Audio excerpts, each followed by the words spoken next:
This is the Spurs POSTCAST, your instant game reaction for the San Antonio Spurs.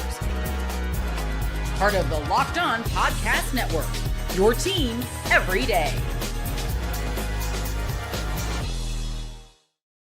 Well, just when you think the San Antonio Spurs can continue to find different ways to make you lose your mind, different ways to make you be skeptical at times, different ways to just pull your hair out, they also find different ways to make you feel really, really good at the end of the night. And that is the case tonight with what happened at the Frostbank Center against the Los Angeles Clippers. Welcome into the Spurs Postcast right here on Locked On Spurs, part of the Locked On Podcast Network, of course, the #1 sports podcast network in the world. Tonight, talking about a 25-point come-from-behind victory, a 116-112 victory against their old buddy Kawhi Leonard and the Clippers. He, of course, NBA champion Devin Brown. I'm Casey Viera. This was something that was all over the place, and we saw a lot of firsts in the first half for the most part. None of them were particularly good.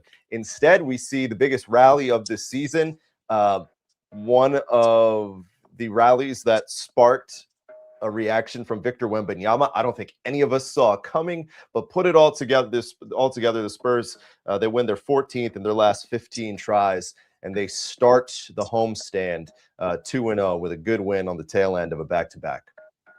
I saw a lot of great things, Casey, from just about everybody on the team. Let's get into it. Let's break it down. Let's have a great show. This is what you'll be talking about.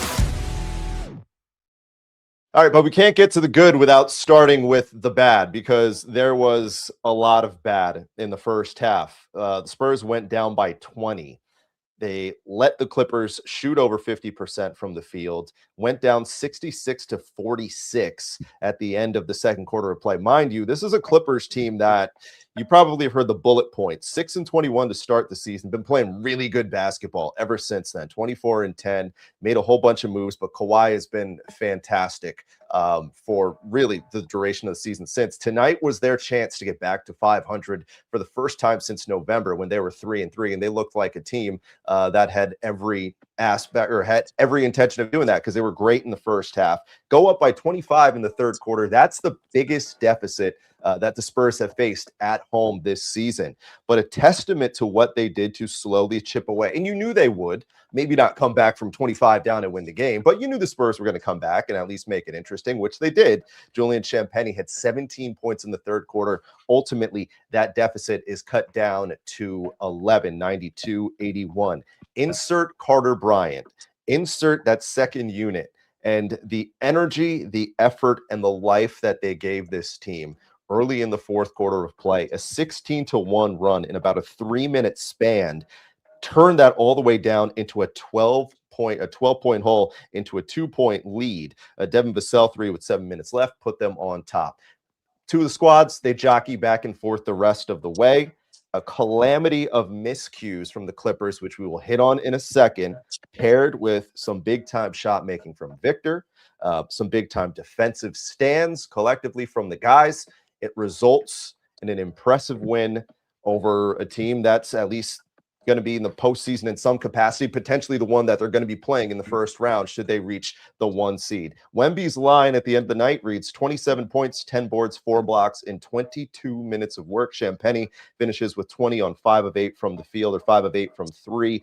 Fox 19-9. Carter Bryant, the numbers don't ring loud because it was only 21 minutes of work. 5 points, 3 boards, a block, and 2 steals, but the block and 2 steals tremendously impactful, and ultimately they stave off a good Kawhi night, 30 points and 9 rebounds to walk away with a tremendous victory. They go 70-46 in the second half, and as a result are feeling pretty good heading into the weekend. Yeah, so that, that first half, we got a taste of what Brook Lopez can still do. One-legged shots, off-balance shots, threes. He was doing just about everything. Going into the fourth quarter, the Spurs are down 20, 86-66. And you're worried. But, at some point, if they can get a couple shots to go in, string 3, 4, 5 consecutive stops, you can get back in this thing. And that's what they were able to do. And it was like you said, it was Carter Bryant. I mean, Carter Bryant, one of the comments that you and I talked about before we went on air is I said he made a lot of winning plays today. When you're guarding and picking up full court and providing the energy that he did, it disrupts the offense. And that was what he was able to do. But there was one particular play. He was at the top of the key. Ball gets swung to the corner. I believe it was Derek Jones or, somebody from the Clippers went to shoot a three, and he went from the angle and challenged the three in the corner. That's a winning play. That will be all over film session for tomorrow.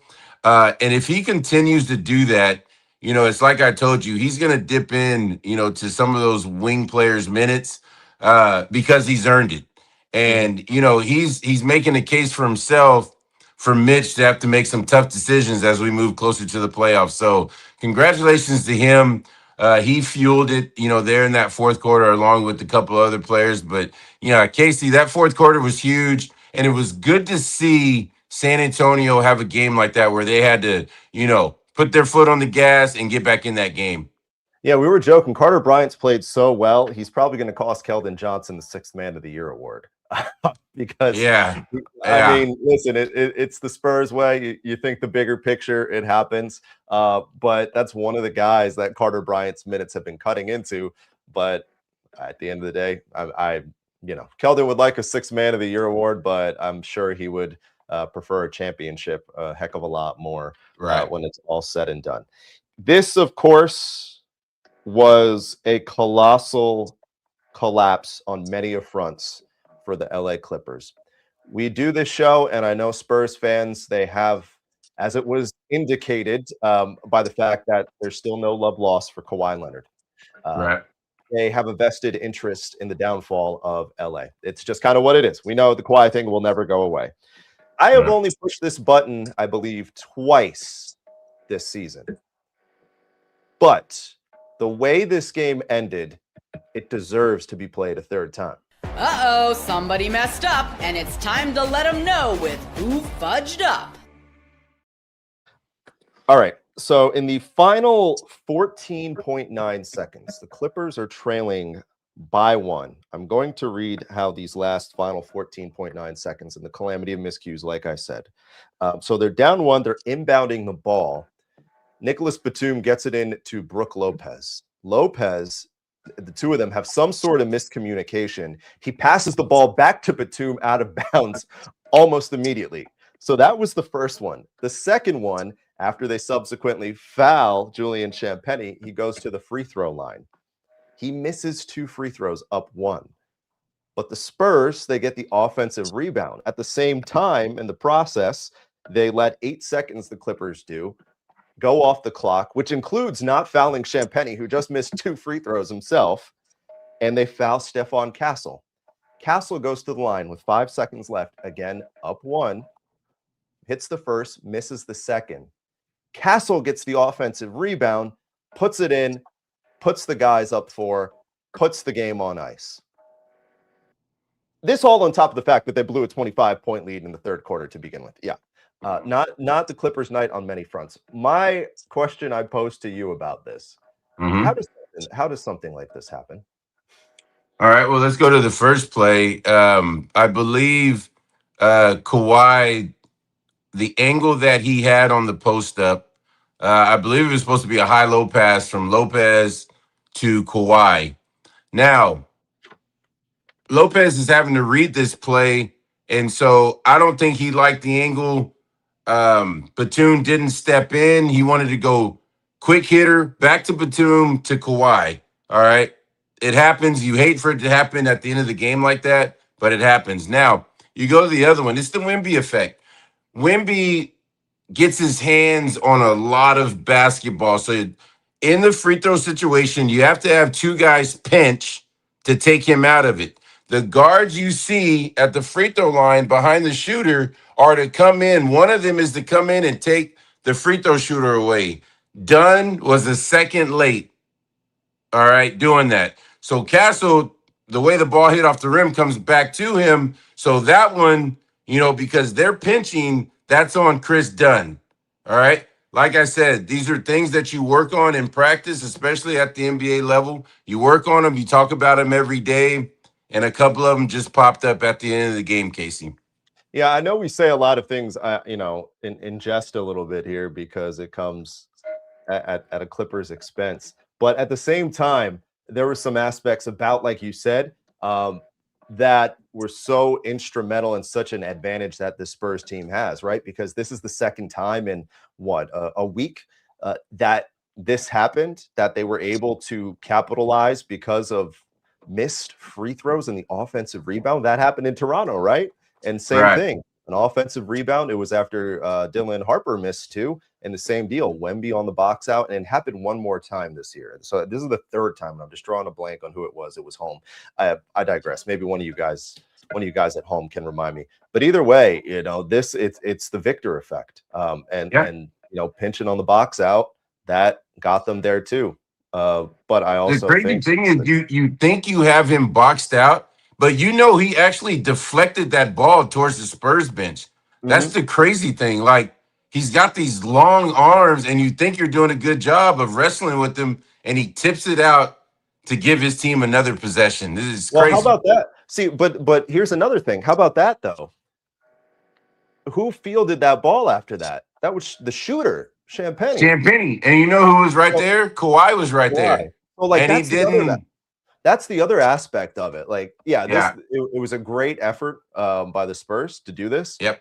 But the Clippers, man, they left that door open because of stuff like that. That's right. Yep. They had so many. All I told you before the show is I was like, well, that's why they're 10th or 9th or whatever, because of miscues like that. Yeah, that's exactly it. And that's exactly what it is. The Spurs were fantastic. Obviously, we're the Spurs side of things, so we're pumping that up. But we'd be, crazy not to acknowledge that a lot of tonight was Clippers really being bad because of things like that.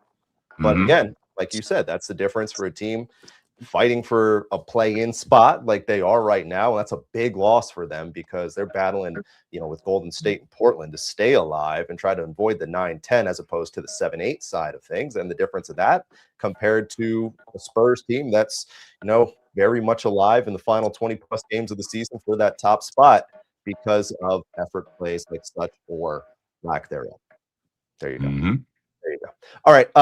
There was an aspect of this after the game, though, immediately after the game, that I think a lot of Spurs fans and basketball as a whole are kind of opening their eyes to a little bit. And it's involving Victor and some very interesting words, reflective words. He always has something of a little bit of broader insight, impact, and whenever he talks, it feels like. But this, we wonder, perhaps maybe cautionary or not. Coming up on the other side of the break, I'm going to read you exactly what he said, and I'll let you guys at home try to navigate what it means. And of course, we'll get Devin's side of things before we get out of here, following a very impressive San Antonio Spurs victory tonight, holding off, or I should say, the Clippers not able to hold off the Spurs, and a very impressive rally to come back from 25 down after 3 quarters of play and walk away with a win and move to 46-17 on the season. Pretty cool. It's kind of like they went to the back and just loaded up on 5-hour energies at halftime, right? And understandably so. 18 different flavors to choose from, including new options like the confetti crazes of the world, the fruity rainbows of the world. If you're the elaborate type and you like thinking outside the box, they got the cotton candy too. But if you're boring like me, you got the pomegranates, you got the cherries. Let them know, because right now they're trying to gauge what is the best flavor, what is the top flavor, and they want you to do your work, do your job. So how do you do that? Head on over to 5hourenergy.com or Amazon to get in on the fun today. Also want to have a conversation with you about our friends over there at FanDuel. And now that March is heating up, we know, the NBA is getting good, but college basketball is getting even better. The dance just a couple weeks away, about 3 weeks away from today, not even. Now FanDuel is giving you a way to turn that energy into an even bigger potential winning with college basketball parlay profit boost. You get in on it, You get a chance to win and win a little bit more if you do your job right. With the games, with March Madness getting that much more important, head on over to FanDuel.com to get started. FanDuel.com, you know it by now. Head on over there to play your game. And finally, I know hiring is not easy. It isn't. Thankfully, I'm not in a spot where I need to go out and I need to hire people, right? I'm aware that it's a tough gig, though. That's why you got to look into Indeed sponsored jobs. They help you reach the people who actually fit with what you're looking for to fill that job vacancy you got. Sometimes it's simple: skills, experience, location, so you can get the right candidate, not just hoping for it to stumble across your post. In the minute or so that we've been having this conversation too, guys, 27 hires have been made on Indeed by companies like yourself, that according to Indeed data worldwide. So spend less time searching, more time actually interviewing candidates who check all your boxes with less stress, less time, more results. When you need the right person to cut through the chaos, this is the job for you. Head on over to Indeed Sponsored Jobs. And as always, terms and conditions do apply.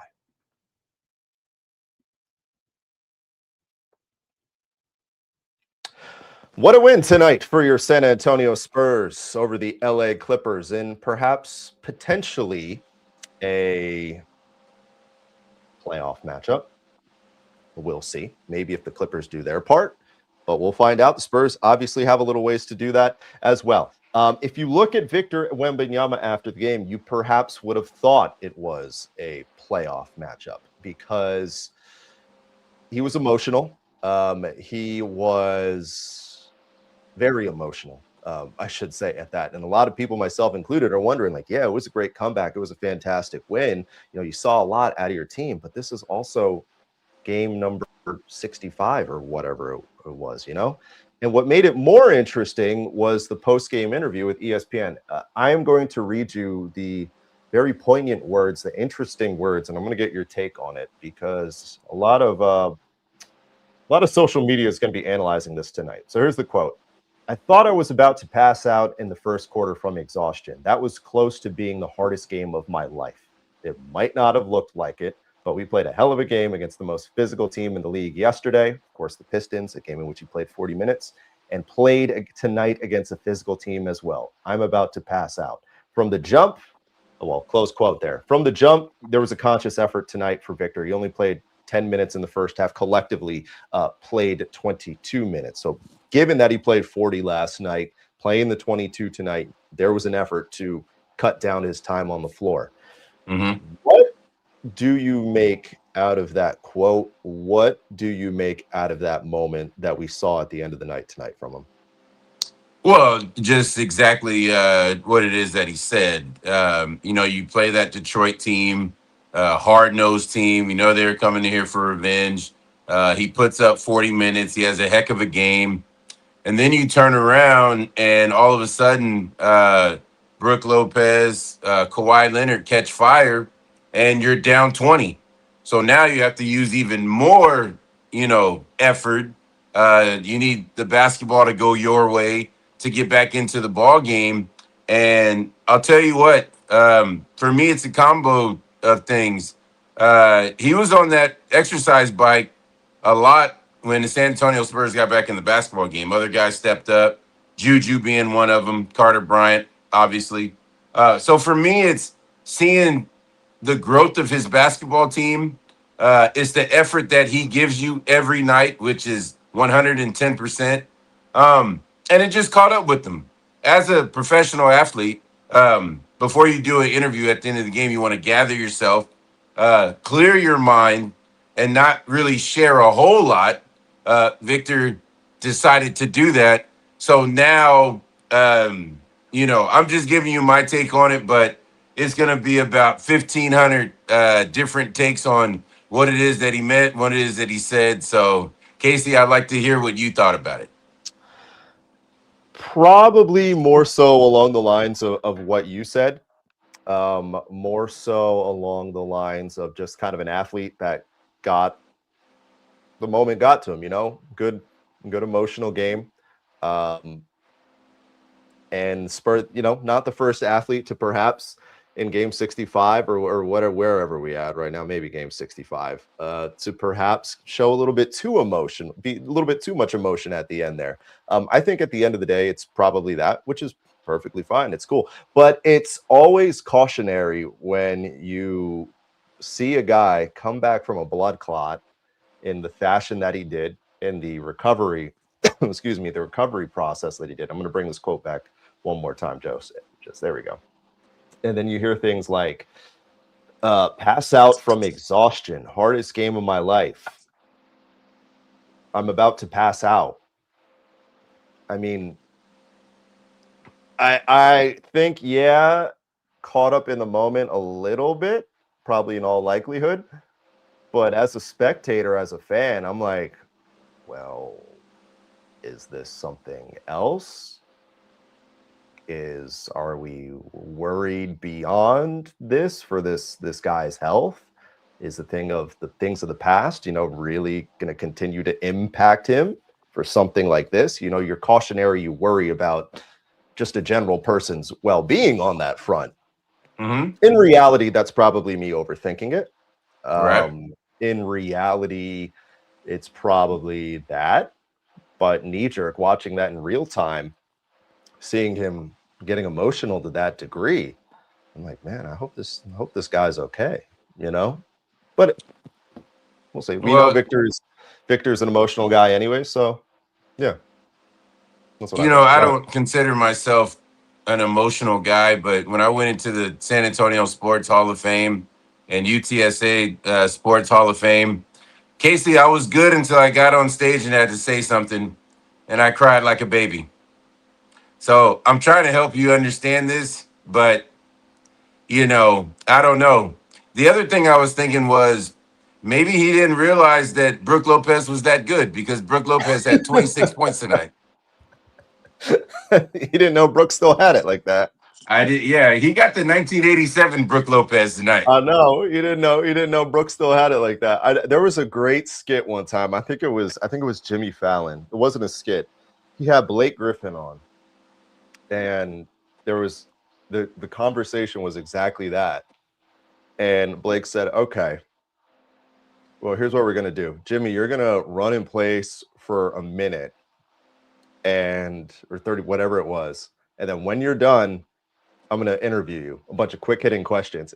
And Jimmy was like all over the place. Yeah. So that was probably a microcosm of that. Hey, we didn't talk about who our player of the game was ahead of tonight, but I have a pretty good idea who you're probably going to go with. This is the Locked On Player of the Game. Have at it, my friend. Well, I got to go with Juju. That third quarter, the Spurs were able to get back into the game.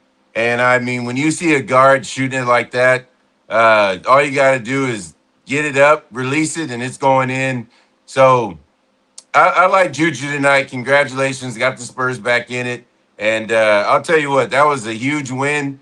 And the most important part is they're going to be downtown honking after a win like that, Casey. It was a fantastic win. Fantastic win tonight. Took 1 through 15. I don't think 15 guys played. I don't have that in front of me anymore. I put my notes somewhere over there. But in a figurative sense, not a literal sense. You know what I mean? Hey, next time you talk to us will be on Sunday after Spurs Rockets. At the conclusion of that one, 7:00 tip, right here on the Spurs Postcast on Locked On Spurs. I'm grinding to. We were talking about Victor getting choked up. Man, I'm grinding to the finish line here. I need what the Spurs were on tonight. Hey, shout out to you guys who are hanging out with us. I know you were checking in with us late on a Friday night, and we had a fantastic turnout this evening, pushing 400 viewers in real time. Because of the everydayers like yourself. You guys make this fun, make this possible, and make this job that much more enjoyable. And we love what we do because of you guys and you guys making it fun. Spurs making life even more fun for everybody else tonight, coming back from 25 points down in the third quarter and ultimately walking away with a nice win over the LA Clippers. Good place to put a bow on things tonight because it's almost midnight and we got to get to bed, so we'll do exactly that. For my good buddy, Mr. NBA champion Devin Brown, I'm Casey Viera. Have a nice night. Enjoy your Saturday, and we'll talk to you Sunday after Spurs Rockets.